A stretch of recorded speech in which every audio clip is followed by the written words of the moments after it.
Picture a landscape in early summer.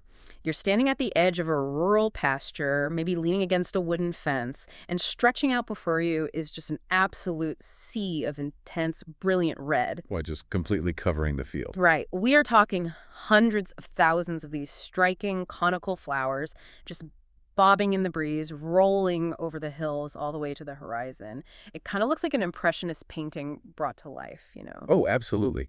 And visually, it registers to us as something very simple. It's just a pretty agricultural field of red flowers soaking up the sun. Exactly. Our brains are actually remarkably efficient at categorizing things to save processing power. Ah. We see a sprawling field of uniform color, and we file it away under scenery or pasture.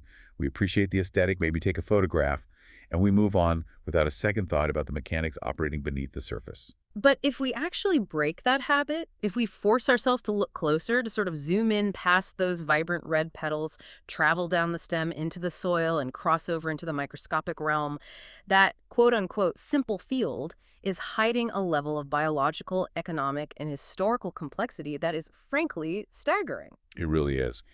So today, we are immersing ourselves in the hidden universe of a plant scientifically known as Trifolium incarnatum. To the rest of us, it is Crimson Clover. It functions as a universe unto itself. To understand a single plant like this, you have to look at it through multiple lenses. You need the perspective of agronomists mapping out global food economics, historians tracing ancient Mediterranean trade routes, modern foragers experimenting with wild diets, and microbiologists observing invisible genomic warfare in the dirt. Yeah, and for you, the listener, we are going to act as your synthesis engine for this deep dive. We've got a massive stack of sources today. A really diverse stack, too. Oh, yeah. We've pulled from USDA agricultural fact sheets, specialized botanical guides, a incredibly dense scientific journal article on bacterial genomics from the PMC database, Wikipedia's history of colors, and a surprisingly insightful Reddit thread from a wild foraging community. It's all connected, though. Right. We're going to explore how a humble cover crop serves as a historical namesake for the color of royalty, how it operates as an ecological powerhouse that can dictate the financial survival of a modern farm, how it provides surprisingly complex food source for your dinner table, and how it hosts a ruthless biological soap opera in its roots. By the time we finish this exploration, your perception of a simple roadside pasture is going to be permanently altered. I know, mine already is. A shift in perception is exactly where we should begin. Because before we can fully grasp the utility and the biology of the plant itself, we really have to unpack its name. We need to examine the word crimson. Okay, let's unpack this because I was completely derailed by the history of this word. When you think of crimson, you think of prestige, right? Yeah. High status. You think of velvet robes, the halls of Harvard University, the mighty crimson tide of Alabama football. But the actual genesis of the word and the color itself is incredibly visceral. It's almost gritty. It is deeply rooted in the physical world, long before synthetic dyes existed. When we define crimson in a modern sense, we are isolating a very specific hue. It's a rich, deep red, but it contains a distinct inclination toward purple. Right, it's not just regular red. Exactly. It is not the bright, alarming red of a stop sign, nor is it the rusted, oxidized red of dried clay. It has a profound depth, and historically, capturing that specific depth of color in a physical textile was a monumental challenge. A challenge that obsessed humanity for millennia. I mean, Aristotle actually listed this specific shade as one of the fundamental basic colors of the universe. Yes, the ancient Greeks placed massive importance on it. He referred to it as phonikon, and he wrote specifically about its visual harmony with the color purple. And then fast forward to 1807, the physicist Thomas Young, when he was mapping out the spectrum of light, he explicitly distinguished crimson as one of the 7 basic colors of human perception. Right, separating it entirely from standard red. Exactly. That continuous historical through line tells us that the human eye is inherently drawn to this specific wavelength. We recognized it as distinct and valuable. But the method our ancestors used to actually extract that color and apply to their garments is where the story takes a really fascinating turn. It's so wild. For thousands of years, if a monarch or a high-ranking cleric wanted crimson silk, they relied on Kermes dye. And Kermes dye does not come from a flower. No. Or a mineral, or a root. It comes from an insect. specifically from crushing the dried bodies of a microscopic scale insect. The scientific name is Kermes vermilio. These are tiny parasites that lived exclusively on the sap of the Kermes oak trees, primarily around the Mediterranean basin. And when I say tiny, I mean they didn't even look like insects to the naked eye. Right, they look like part of the tree. Yeah, the Greeks and Romans often mistook them for small berries or plant galls growing on the oak branches. They actually called them granum, meaning grain or seed, Hmm. because the female insects, once they attached themselves to the tree to lay their eggs, they would become completely immobile. Just stuck there. Exactly. They formed this hard, spherical shell. So to get this dye, laborers had to meticulously scrape these tiny, hardened insect bodies off the oak bark by the thousands. I can't even imagine the labor involved in that. It was astronomically time-consuming. They would gather them, dry them out under the Mediterranean sun, and then pulverize them. The chemical inside their bodies, which is called kermesic acid, produced this incredibly vibrant, permanent dye. This crushed bug powder basically became an international luxury commodity. Oh, it was traded everywhere. Archaeologists have even found traces of Kermes dye in the burial wrappings of high-status individuals all the way in Anglo-Scandinavian York. This insect powder was traveling across continents. And if we trace the linguistic journey alongside those trade routes, the etymology of our modern word crimson falls perfectly into place.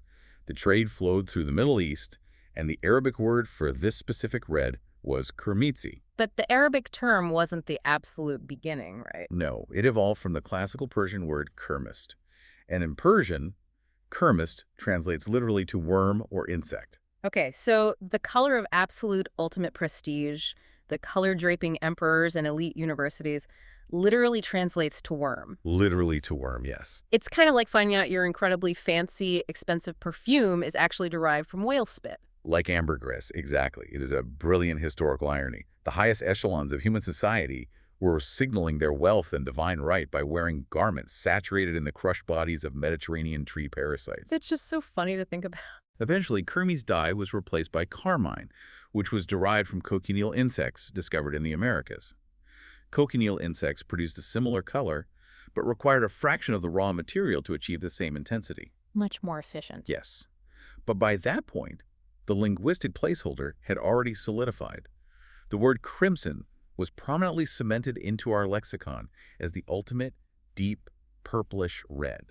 Which brings us to the visual morphology of our plant, Trifolium incarnatum. When you actually stand in front of this clover, it makes total sense why 19th century botanists and farmers looked at it and immediately associated it with that legendary expensive dye. The visual resemblance to the pure pigment is striking. Botanically, it is an herbaceous legume.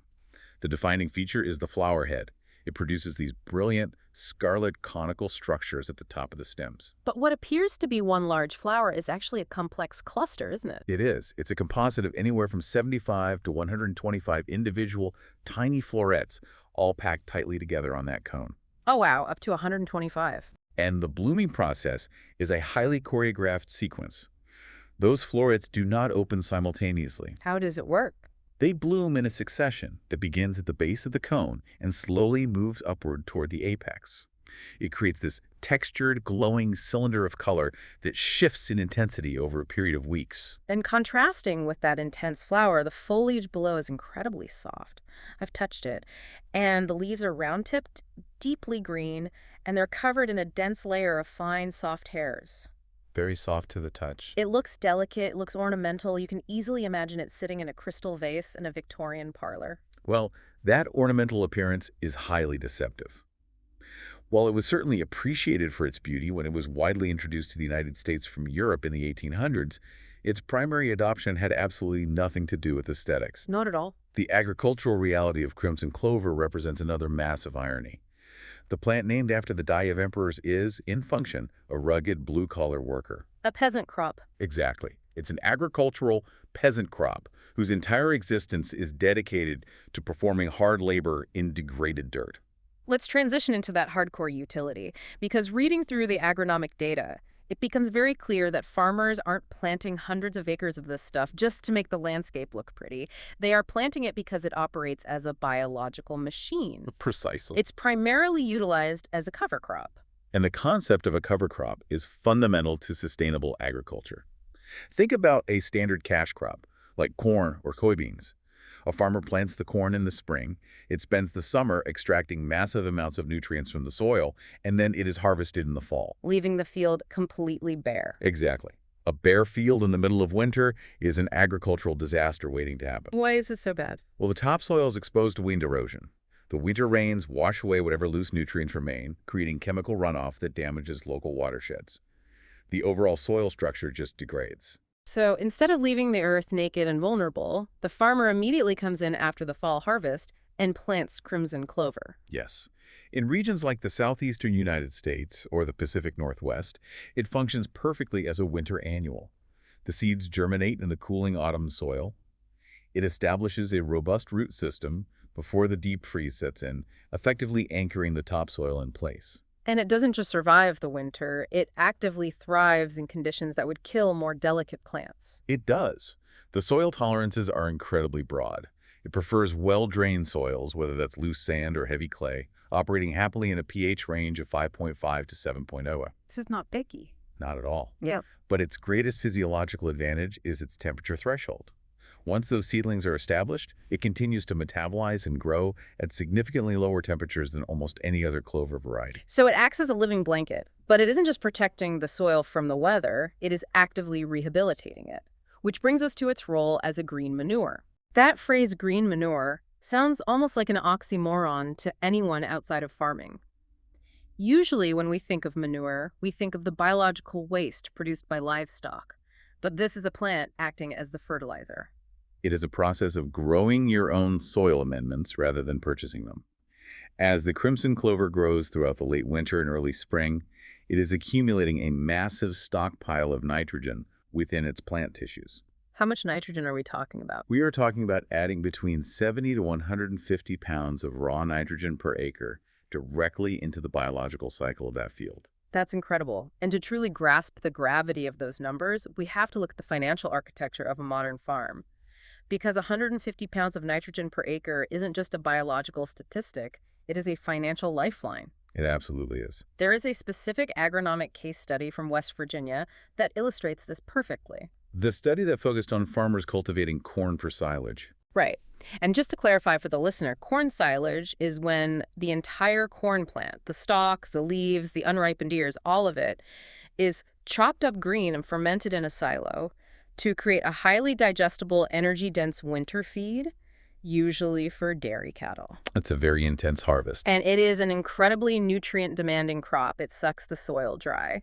So the West Virginia researchers set up a direct economic comparison. On one side, you had a traditional management system. The farmers grew their corn silage, harvested it, left the ground bare over the winter, and then in the spring they had to artificially re-inject the necessary nitrogen back into the dirt to grow the next batch of corn. And they do that by purchasing commercial synthetic fertilizers, specifically a liquid chemical solution of urea and ammonium nitrate. Commonly referred to in the industry as UAN. Yeah, so that's the traditional side. Right?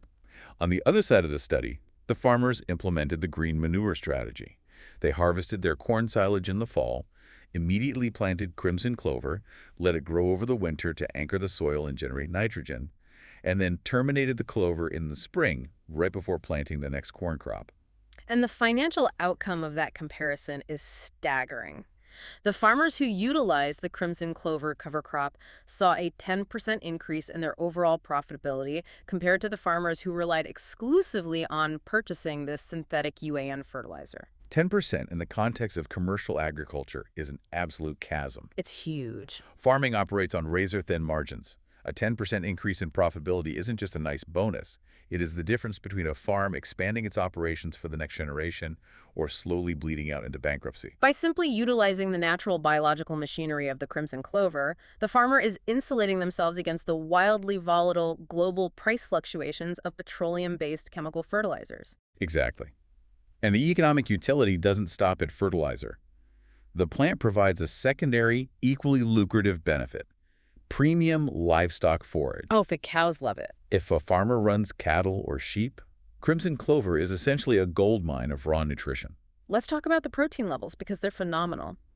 In the early spring, when the plant is pushing out fresh vegetative growth, the tissue contains over 25% crude protein. which is exceptionally high. 25%. I mean, if you look at the nutritional label on a standard protein bar designed for human athletes, you are looking at similar ratios. Yeah. You are basically turning your pasture into a field of protein shakes for your herd. And it isn't just the sheer volume of protein. It is the bioavailability. Up to 80% of that plant material is readily digestible by the ruminant digestive system. Wow, 80%. Yeah. Even as the plant matures and reaches full bloom, it still maintains a crude protein level of 12 to 14%. It allows a cattle rancher to rapidly put healthy, lean weight on their animals without having to purchase expensive supplemental grain feeds. But implementing this massive continent-wide system of cover cropping requires an astronomical amount of seed. You can't plant 1,000,000 acres of green manure without millions of pounds of seed. No, you certainly cannot. And this is where the logistics of crimson clover become incredibly fascinating. You might assume that a plant cultivated so broadly across the United States is grown for seed equally broadly. But the reality is a massive geographic bottleneck. Right. 95% of all the crimson clover seed produced in the entire United States originates from one very specific, localized region, the Willamette Valley in western Oregon. It's an incredible concentration of agriculture. In 2010, the seed production emerging from that single valley constituted a $2.5 million market. The Willamette Valley offers a highly specific microclimate that is conducive to the seed development of this plant. But the climate is only half the battle. What's the other half? The sheer logistical mechanical challenge of physically getting the seeds out of the field and into a bag. This is where human ingenuity has to combat evolutionary biology. Because the plant actively fights the harvesting process. It suffers from what agronomists call the shattering problem. Shattering, yes. To understand shattering, you have to look at it from the plant's evolutionary perspective. Okay. The ultimate goal of any wild plant is to disperse its progeny as widely as possible to ensure survival. As the crimson clover plant matures, the small pods containing the seeds dry out and become incredibly brittle. Evolution has designed them to burst open, to shatter at the slightest physical disturbance, scattering the seeds across the ground. Which is great if you are a wild clover trying to propagate in a meadow. But it is an absolute nightmare if you are an Oregon farmer trying to collect those seeds to sell to a corn farmer in West Virginia. It's a complete disaster. If a farmer were to drive a massive diesel-powered combine harvester through a field of fully mature crimson clover on a hot, dry Tuesday afternoon, the sheer vibration of the engine and the spinning of the mechanical reels would shake the plant so violently that every single seed pod would shatter. The seeds would just plummet to the dirt before they ever cross the threshold of the harvesting machine. You would lose the entire crop in an afternoon. So, to circumvent millions of years of evolutionary design, the farmers in the Willamette Valley have to utilize the ambient environment against the plant. They alter the timing of the harvest. They don't harvest in the sun, No. they harvest in the dark. They perform the initial cutting, a process called swathing, where the plants are cut at the base and laid down in neat, continuous rows in the dead of night. They wait until the temperature drops and the heavy coastal dew settles over the valley. That microscopic layer of water physically coats the brittle seed pods, dampening them just enough to render them pliable. Exactly. The moisture temporarily glues the structural integrity of the pod together. The farmers drive their swathers through the fields at 2 a.m., cutting the damp plants with surgical precision so the pods don't shatter. And once the clover is safely laid down in the swaths, they let it cure. They leave it in the field for about a week, allowing the ambient air to slowly dry the plant material out in a controlled manner. Right. Then they return with a combine equipped with a specialized pickup header. This machine gently lifts the dried, severed plants off the ground and feeds them into the internal threshing cylinder, separating the tiny seeds from the chaff. It is this incredibly delicate nocturnal agricultural ballet, orchestrated under the cover of darkness, just to capture the seeds that will eventually become the biological engine for farms thousands of miles away. It is a testament to the lengths we have to go to harness the utility of this plant. So looking at the full resume, it's easy to assume this plant is a flawless miracle. I mean, it generates its own premium fertilizer, it provides high-octane nutrition for livestock, it supports a multi-million-dollar nocturnal seed industry in Oregon, and it boasts a visual aesthetic worthy of royal dyes. It sounds perfect. Right. So is there a flaw in the system? What is the biological limitation? Well, in any biological system, there's no such thing as a perfect, frictionless entity. The immense power of the crimson clover, its intense nutritional density, is exactly what makes it potentially hazardous. How so? It requires meticulous management. If a cattle rancher misunderstands the biology of the plant, it can turn lethal. So it's perfect cheap fertilizer, great cow food, beautiful to look at. Wait, let's talk about bloat. Yes. Bloat. Ruminant animals, like cows, do not have a single, simple stomach like a human.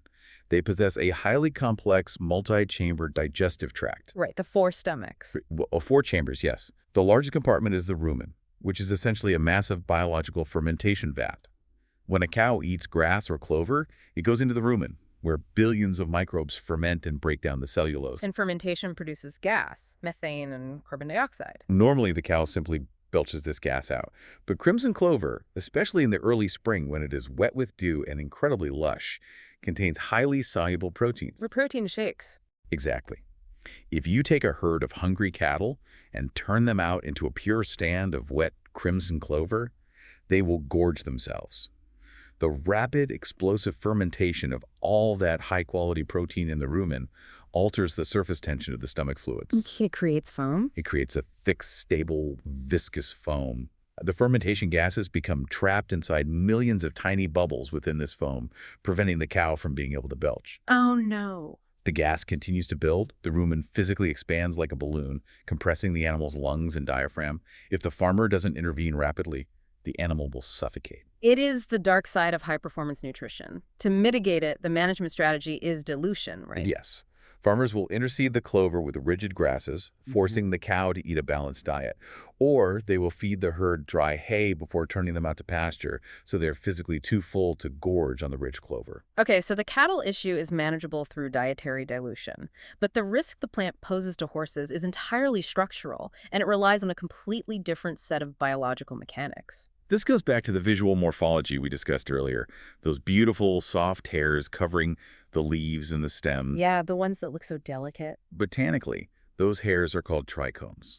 When the plant is young and growing vegetatively, those trichomes are supple and pliable. But then it changes. Yes, as the plant transitions into its reproductive phase, as the flower blooms and the seeds begin to set, the plant chemistry changes. The plant begins to heavily lignify its tissues to support the heavy seed head. Lignin is essentially the structural polymer that makes wood hard. Precisely. As the plant matures, those soft, downy hairs become impregnated with lignin.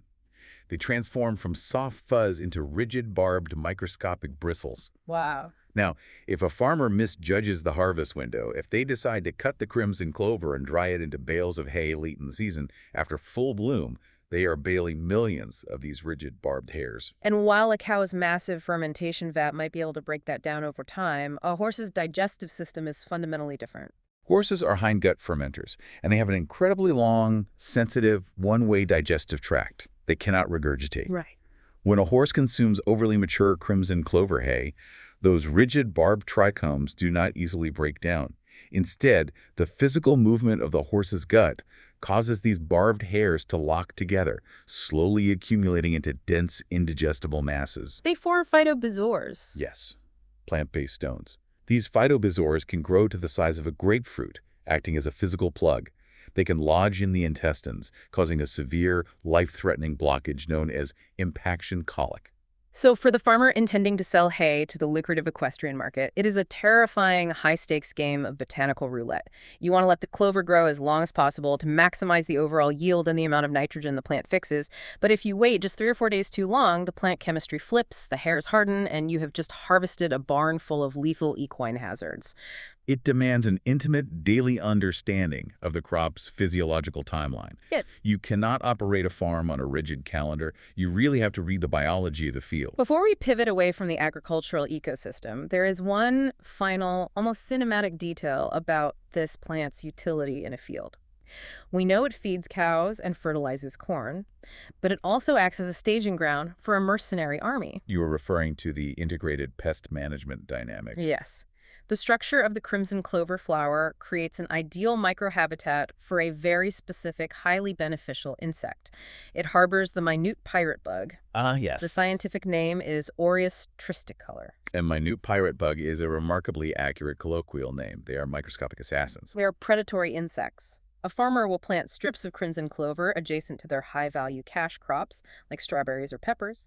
The clover acts as a sanctuary, drawing in thousands of these pirate And bugs. what do they do? Well, these bugs actively patrol the area, hunting down and devouring destructive agricultural pests, primarily thrips, which would otherwise decimate the cash crop. The farmer is literally utilizing the clover to hire microscopic security guards. It perfectly illustrates the concept of agroecology. You are not just planting a crop, you are architecting an ecosystem where the biological actors perform the labor that would otherwise require chemical pesticides. Okay, so we have established the broad ecological web.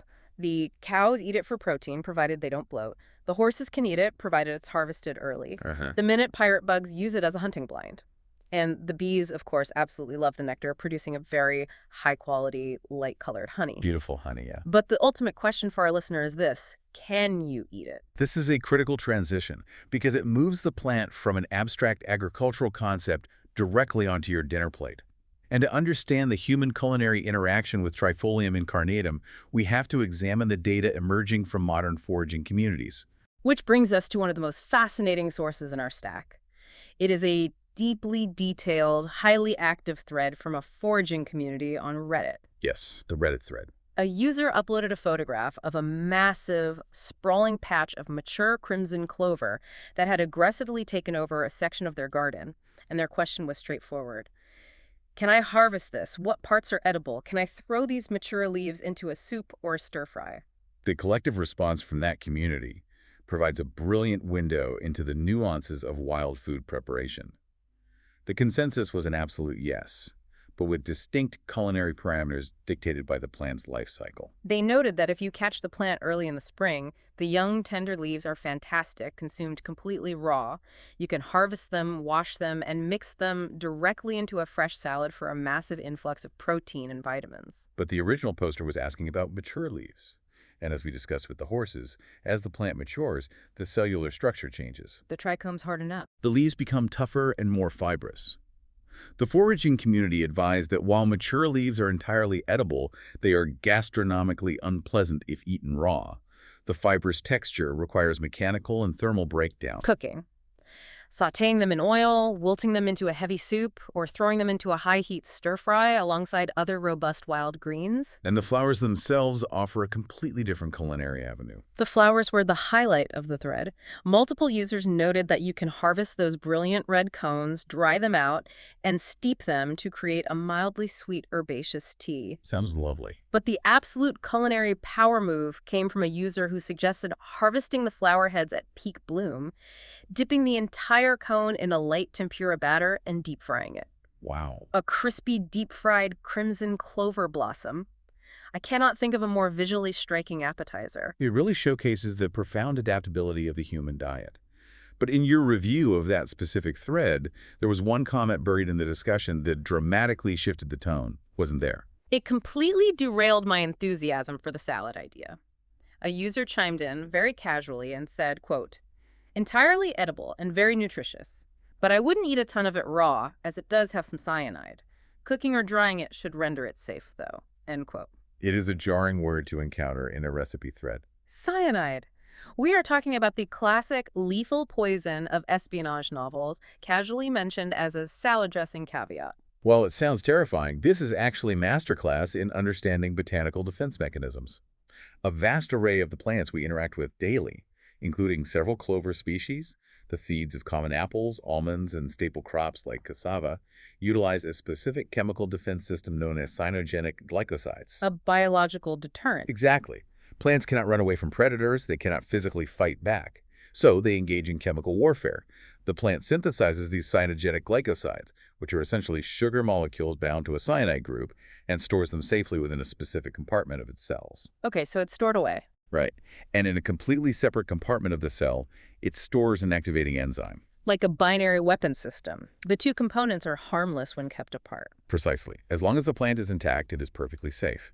But the moment a herbivore, whether that is a beetle, a deer, or a human forager, bites into the leaf, they mechanically crush those cells. The compartments rupture. The sugar-bound cyanide mixes with the activating enzyme, and an immediate chemical reaction occurs, rapidly releasing hydrogen cyanide gas into the herbivore's mouth and digestive tract. The plant is effectively communicating. If you continue to consume my tissues, I will poison your cellular respiration. Please move along. Now, in the context of a 1,500-pound grazing cow, the sheer volume of their rumen and the diversity of their pasture diet allows their specialized liver enzymes to rapidly detoxify and metabolize these trace amounts of cyanide without issue. Right, a cow can handle it. But for a 150-pound human consuming a massive concentrated bowl of raw, mature clover leaves, You are going to have a very bad afternoon. you would likely experience severe gastrointestinal distress, nausea, and mild toxicity symptoms. But the Reddit user provided the exact mechanical solution to disarm the plant's weapon system. Cooking or drying, it should render it safe. And that simple piece of advice connects us directly to the foundational triumph of human evolution. How did early hominids conquer a natural world filled with toxic defense mechanisms? They mastered thermal processing. They utilized fire. When you take those cyanide-laced clover leaves and you throw them into a hot wok or drop them into a boiling soup, the extreme heat physically denatures the activating enzymes inside the plant cells. It melts the trigger mechanism. The heat destroys the enzyme's ability to catalyze the reaction, and any trace amounts of hydrogen cyanide that are produced are immediately volatilized by the heat and carried away in the steam. And what about drying? Drying the plant achieves a similar safety profile by entirely removing the aqueous medium, the water, that the chemical reaction requires to function. By simply applying a controlled flame, human beings can take a potentially hazardous, chemically armed weed, completely neutralize its defenses, and transform it into a highly nutritious, protein-dense staple. It is a prehistoric biochemical hack. And thousands of years later, modern foragers on the internet are still utilizing the exact same technology. It perfectly illustrates a core philosophy of ecology.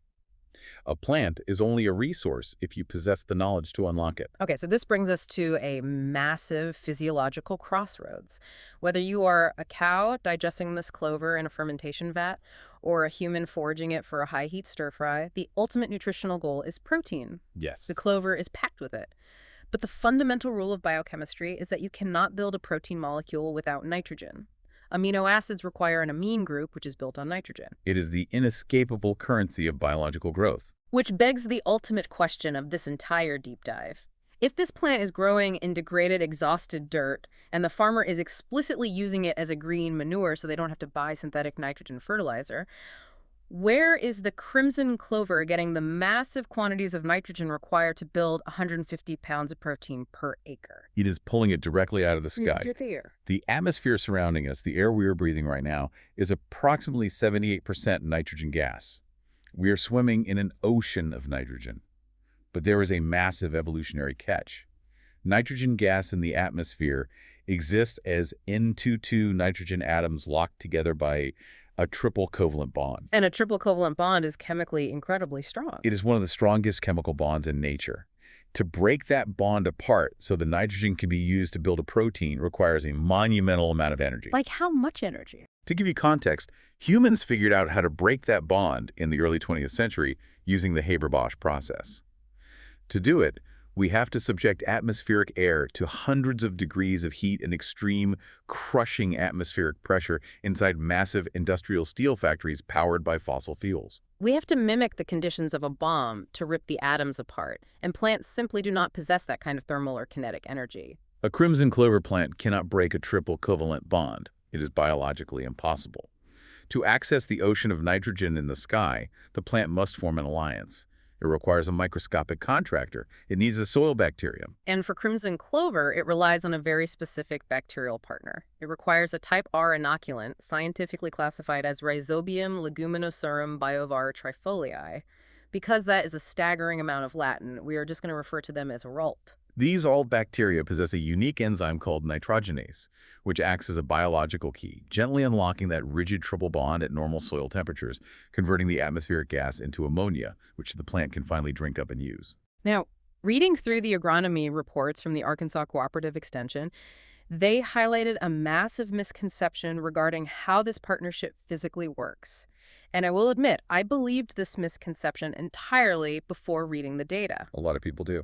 When most people, even experienced gardeners, think about legumes fixing nitrogen, They picture the roots of the plant. They picture these little fleshy nodules growing on the roots where the bacteria live, and they assume that all that precious nitrogen is manufactured and stored right there in the dirt inside the root system. It is an incredibly pervasive assumption. Because the mechanical process of fixation happens underground, inside the root nodules, human intuition dictates that the final product must remain underground. But the reality of the plant's internal logistics is entirely different. It is effectively the opposite. The Arkansas data reveals that between 75% and 90% of the nitrogen synthesized by those underground bacteria does not stay in the roots. Where does it go? The plant aggressively pumps it straight up the vascular system, pulling it out of the soil and packing it into the top growth. The stems, the green leaves, the blooming crimson flowers. The above-ground architecture of the plant acts as a massive nitrogen vault. The numbers are staggering. A typical clover plant's top growth contains a nitrogen concentration of roughly 34%. To put that in agricultural terms, for every single ton of dry crimson clover material sitting above the ground, there are 80 pounds of pure nitrogen locked inside its cells. Only a tiny residual fraction, maybe 10 to 25%, remains down in the root system. This physiological reality forces a critical logistical question for the farmer. Right.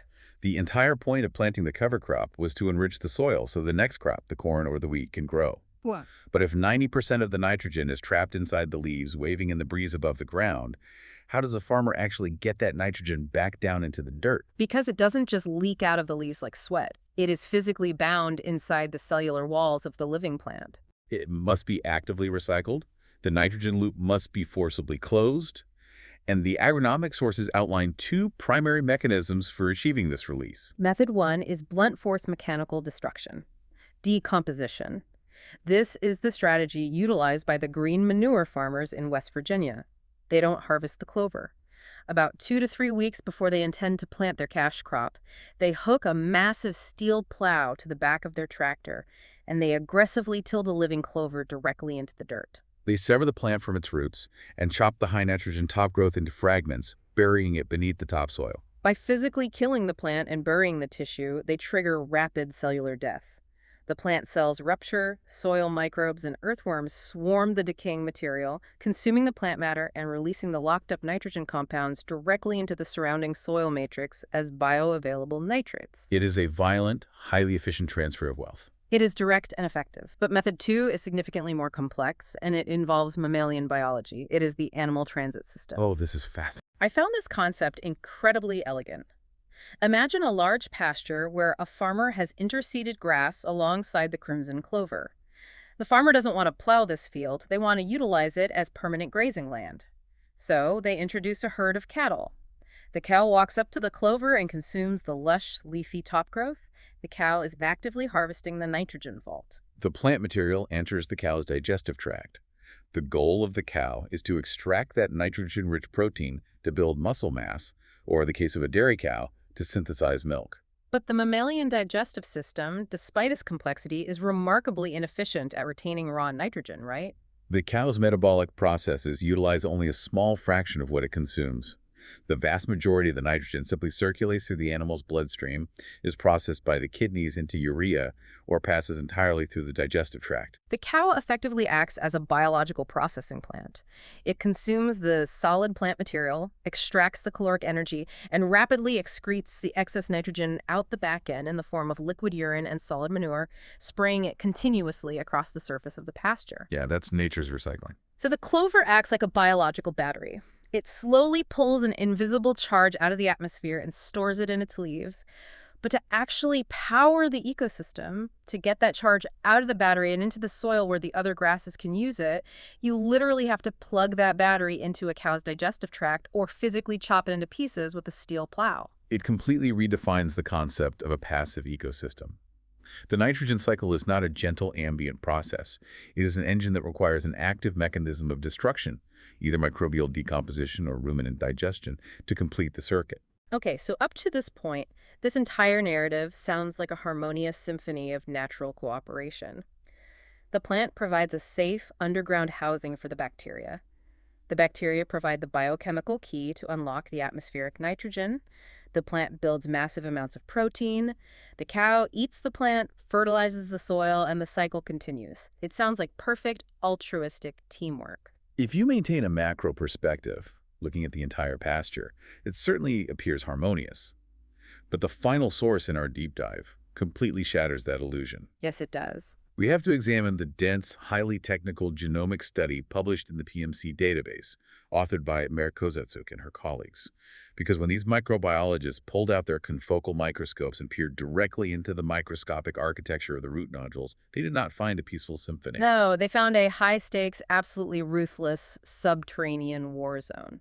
Let's lay the foundational mechanics for this microscopic conflict. We need to understand the process of nodulation.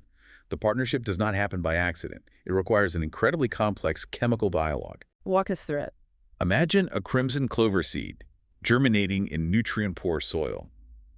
It recognizes the nitrogen deficit, so its roots begin secreting specific chemical compounds called flavonoids out into the surrounding dirt. It is essentially broadcasting a biochemical distress beacon. It is shouting into the dark, "I am a legume. I am starving for nitrogen. Are there any Ralt bacteria in the vicinity that can help?" The Ralt bacteria swimming in the soil moisture detect this specific flavonoid gradient. If they have the correct genetic programming, they respond by synthesizing and releasing their own chemical signal, known as nod factors. It is a microscopic secret handshake. Yes, the plant's root hairs possess receptors that read the bacterial nod factors. If the password is correct, the root hair physically curls around the bacteria, trapping it. The plant then begins to build an internal tunnel called an infection thread, which drives deep into the cortical cells of the root. And the bacteria travel down this tunnel. Simultaneously, the plant begins rapidly dividing its own cells to build a protective casing around the infection, the nodule. In clover species, these structures are classified as indeterminate nodules, meaning they don't just grow into a static sphere, they continuously grow and elongate at the tip, creating a distinct, highly organized, almost industrial internal architecture. They operate like a subterranean assembly line, divided into 5 distinct functional zones. Let's trace the journey through these zones, because the geography of the nodule is where the drama unfolds. You start at the very tip, Zone 1. The meristem. Right, the meristem. This is the active construction zone, the cellular drill bit constantly pushing the nodule deeper into the soil. Behind that is Zone 2, the invasion zone. This is the lobby. This is where the infection threads terminate, and the bacteria are physically released into the interior of the plant cells. Moving deeper, you hit Zone 3, the inner zone. This is a biochemical transition area where the bacteria are forced to undergo a radical physical transformation. They stop acting like independent swimmers and mutate into enlarged, specialized nitrogen-fixing machines called bacteroids. Which leads them into Zone 4, the nitrogen-fixing zone. This is the factory floor. This is where the mature bacteroids sweat away, burning the plant's sugars to generate the energy required to break the nitrogen triple bonds. And finally, at the very back, nearest the root, is Zone 5, the senescence, or saprophytic zone. This is the graveyard, where exhausted, elderly bacteroids die and their organic matter is reabsorbed by the plant. This rigid zonation demonstrates that the plant is not a passive host. It is an active, aggressive manager, tightly controlling every millimeter of the bacterial life cycle. And this control is where the genomic conflict documented in the study originates. The researchers were focused on a specific rare cousin of our crimson clover, a species called Trifolium rubens, or the red feather clover. It is a xerothermic plant, meaning it has adapted to survive in highly stressful, dry, hot environments in Central Europe. The scientists went out in the field, dug up wild red feather clover plants, and carefully isolated the specific Ralted bacterial strains that were living natively inside its root nodules. So these are its natural partners. Yes, the native strains. They cultured these native bacteria in the lab, labeling the strains Turbi75, Turbi124, and Turbi65. Their goal was simple. Take these native bacteria, reintroduce them to sterile red feather clover seedlings in a controlled lab environment, and watch the perfect native symbiosis unfold in real time under the lens of a confocal microscope. The methodology of confocal microscopy is crucial to understanding their shock. The researchers utilized specialized fluorescent dyes to track the health of the bacteria. How did the dyes work? They used a dye called SYT09, which penetrates healthy membranes and stains living bacterial cells a vibrant, glowing green. Simultaneously, they applied propydium iodide, or PI, which can only penetrate compromised membranes, staining dead bacterial cells a brilliant glowing red. Very clear visual indicators. So they prep the slide, focus the laser, and look into the root nodule, expecting to see a beautiful, thriving, glowing green factory floor in Zone 4, proving that the native plant and its native bacteria are working together in perfect harmony. But the visual data revealed an absolute catastrophe. It was a massacre. When they observed the nodules infected by the native strain, TB65, there was almost no green at all. The entire interior of the nodule was glowing an alarming, toxic red. The plant had initiated the chemical handshake. It had built the infection thread. It had allowed the bacteria to travel down into Zone 2, the invasion zone. And then abruptly, the plant aborted the operation.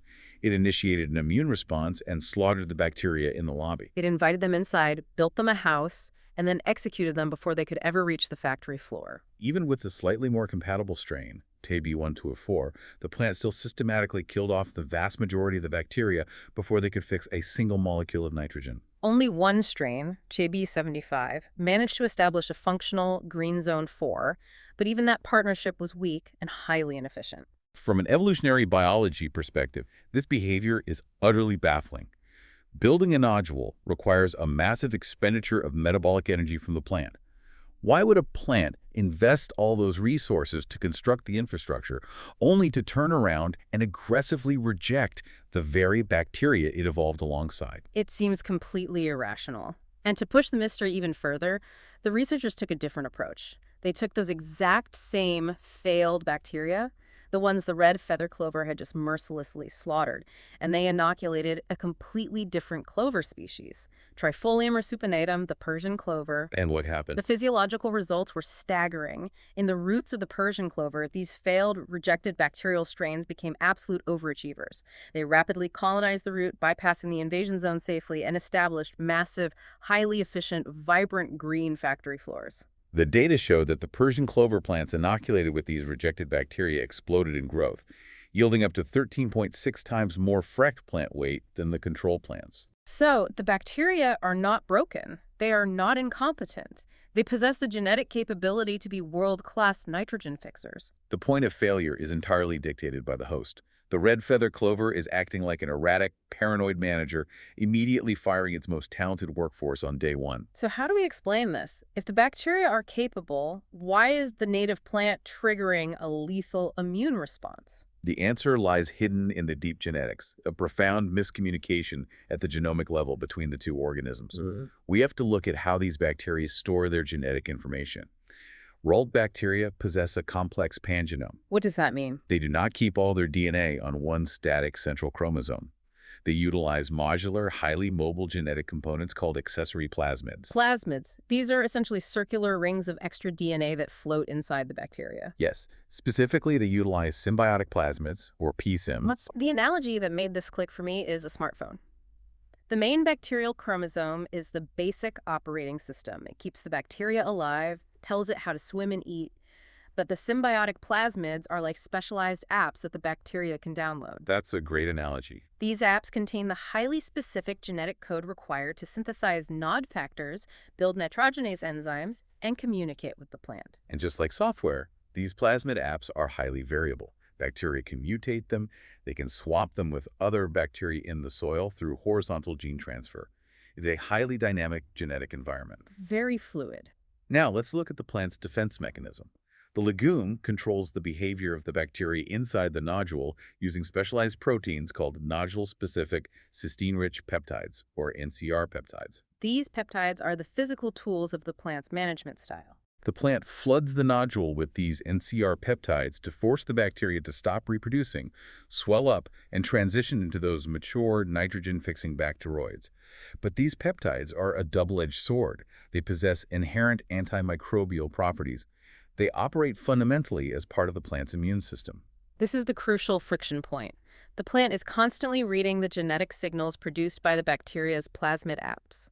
If those signals do not perfectly match the exact biochemical expectations of the plant's NCR peptides, the plant's immune system does not recognize the bacteria as a friendly symbiont. It recognizes it as a pathogenic invader. It triggers an autoimmune rejection.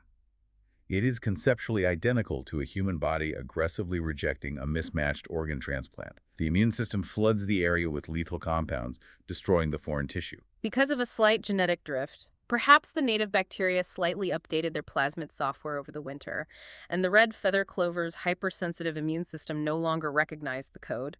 The plant triggers a localized massacre. It aborts the infection, wasting all its energy, and slaughters highly capable workers. Meanwhile, the Persian clover possesses a significantly broader threshold of tolerance. Its immune system reads the slightly altered software, decides it is close enough, and puts the bacteria to work, reaping massive biological rewards. It demonstrates that establishing symbiosis is not merely about finding the right partner. It requires an uninterrupted, flawless stream of biochemical communication at every microsecond of development. If the communication breaks down for an instant, the host's innate immune system takes over and liquidates the partnership. The paranoia of the red feather clover is fascinating. But wait, the contradictions of this specific plant do not end with its autoimmune rejection. Because while it is aggressively slaughtering its own native, highly capable nitrogen fixers for minor genetic software infractions, the researchers discovered something else hiding inside those glowing red nodules. They found stowaways. It's perhaps the most intellectually disruptive finding in the entire paper. While scanning the nodules, the microbiologists discovered completely random, non-nodulating strains of bacteria just quietly existing inside the plant tissue. They found entirely different species, like Agrobacterium radiobacter and Rhizobium grahami. Crucially, these hitchhiker species do not possess the symbiotic plasmids. They do not have the apps required to fix nitrogen for a clover plant. They are genetically incapable of performing the labor. Yet, the red feather clover, the same paranoid host that just executed its best workers, allows these useless hitchhikers to bypass the immune system and comfortably hang out inside the deepest zones of the nodule. It is absolutely baffling. It really is. It's like a highly secure research facility executing its top scientist for a minor ID badge error, while simultaneously allowing random tourists to wander into the classified labs off the street just to sleep on the couches. How does this make any sense from an evolutionary or metabolic standpoint? Why tolerate the freeloader? Biologists classify this phenomenon as facultative mutualism, or opportunistic endophytic colonization. It requires us to rethink how the plant's immune system is actually functioning. The plant's high security, lethal selectivity seems to be hyper-focused exclusively on the specific biochemical pathways of nitrogen fixation. The NCR peptides are only looking for a very specific type of interaction. Precisely. If a bacterium enters the nodule and attempts to engage with the plant's nitrogen machinery, but its genetic signals are slightly misaligned, it triggers the alarms and the immune system attacks. But these hitchhiker bacteria are not attempting to fix nitrogen. They're just sitting there. They are simply sliding quietly down the infection threads that were built for the primary rhizobia. Because they aren't actively pinging the plant's symbiotic receptors, they fly completely under the biochemical radar. They are essentially exploiting a blind spot in the plant's security system. And because the nodule interior is an incredibly nutrient-rich, physically protected environment, it is the ultimate safe haven for a microbe trying to survive the harsh soil conditions. The host plant just ignores them, and they get free room and board. It adds an entirely new dimension to our understanding of the microbiome. The nodule is not a sterile exclusive factory. It is a chaotic, multi-species environment where parasites, symbionts, and opportunistic stowaways are all engaged in a complex, invisible dance of survival. Man, the sheer volume of biological drama occurring simultaneously inside a single spoonful of farm dirt. It is almost too much to process. We have covered an incredible amount of territory in this deep dive. We've traveled significantly far from that initial image of a simple red field. We really have. We started by tracing the ancient Mediterranean trade routes, where the crushed, dried bodies of microscopic oak insects gave us the literal, visceral definition of the royal word crimson. Then we explored how a plant bearing that royal name was transformed into a blue-collar agricultural workhorse, capable of fixing degraded soils and saving family farms a 10% margin on chemical fertilizers. We navigated the immense logistical hurdles of the Willamette Valley, where evolutionary shattering mechanics force farmers to conduct delicate, dew-drenched nocturnal harvests at 2 in the morning. We looked at the extreme, life or death biological boundaries of utilizing the plant for a feed, from the rapid fermentation of bovine bloat to the physical hazard of lignified equine phytobezoars. We took a detour through modern foraging internet communities to learn how human beings utilize prehistoric thermal processing fire to disarm the plant's lethal cyanide defense mechanisms, turning a toxic weed into a protein-dense stir-fry. And we finally descended deep into the subterranean architecture of the root nodule, observing the ruthless microscopic genomic wars where paranoid host plants trigger autoimmune massacres against their own symbiotic partners while simultaneously harboring opportunistic, freeloading hitchhikers in their blind spots. It is a profound, overwhelming reminder of the density of life. The complexity is hiding in plain sight. So, to you, the listener, the next time you are driving down a rural highway or walking past a pasture on a summer afternoon and you glance over and see a sprawling patch of crimson clover bobbing in the wind, do not just let your brain categorize it as scenery. Do not just see a pretty weed. Recognize that you are looking at a highly tuned, massive nitrogen economy. You are looking at a genomic battleground where billions upon billions of organisms are constantly communicating, adapting, cooperating, and betraying each other every single microsecond of the day. And if we synthesize all of the technical data we have explored today, the mechanics of the bacterial plasmids, the architecture of the nodule, the blind spots of the plant's immune system, it actually leads us to one final, deeply provocative thought. It is a concept that was not explicitly outlined in the conclusions of our sources, but it naturally emerges when you connect the genomic dots. Oh, this is exactly what I'm here for. Extrapolate for us. Where does this technology lead? We have established today that a bacterium's ability to efficiently fix atmospheric nitrogen is entirely driven by those modular, mobile genetic components. The accessory plasmids, the enzymes. The apps. Right. It is just biological software that can be moved around. And we have also established that legume plants, despite their hyper-aggressive immune systems, possess significant biochemical blind spots. They readily allow entirely non-fixing hitchhiker bacteria-like agrobacterium to slip inside their root architecture and comfortably colonize the plant tissue, completely undetected and unbothered by the host's defenses. The stowaways. So consider the future of agricultural genetic engineering. What if microbiologists could map the highly specific, hyper-efficient nitrogen-fixing plasmids from our massive overachieving strains like the ones that supercharge the Persian clover? Okay, I'm following you. What if we could isolate that perfect genetic software and artificially insert those plasmid apps directly into the DNA of the stealthy, non-nodulating hitchhiker bacteria? Oh, wow. Wait, could we utilize these genetically augmented hitchhikers as microscopic Trojan horses? The limitation of natural nitrogen fixation is that it only works with legumes, clover, beans, peas. The holy grail of agriculture is to achieve this with non-legume staple crops, plants that historically have never formed nodules. I'm talking about the crops that feed the global population: wheat, rice, corn. You were talking about bypassing the plant's evolutionary limitations entirely. What if we could use these Trojan horse bacteria to quietly infect the root systems of a corn stalk?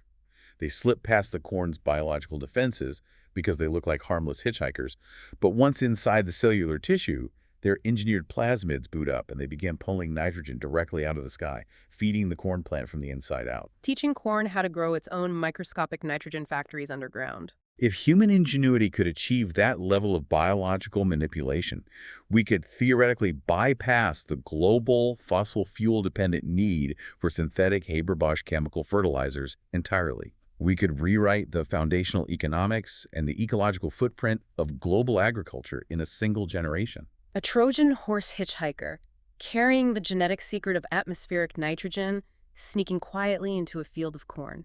That is absolutely breathtaking. It pulls everything we've discussed into a single world-altering focal point. You look out at that field in early summer, that absolute sea of intense, brilliant red stretching to the horizon. It looks so pastoral, it looks so simple. But beneath those red petals, locked inside the microscopic wars occurring in the dirt, the biological blueprints for the future of human survival might just be waiting for us to decipher them. It is entirely possible. We just have to keep looking closer. Thank you for taking this deep dive with us today. Until next time, keep questioning the simple things.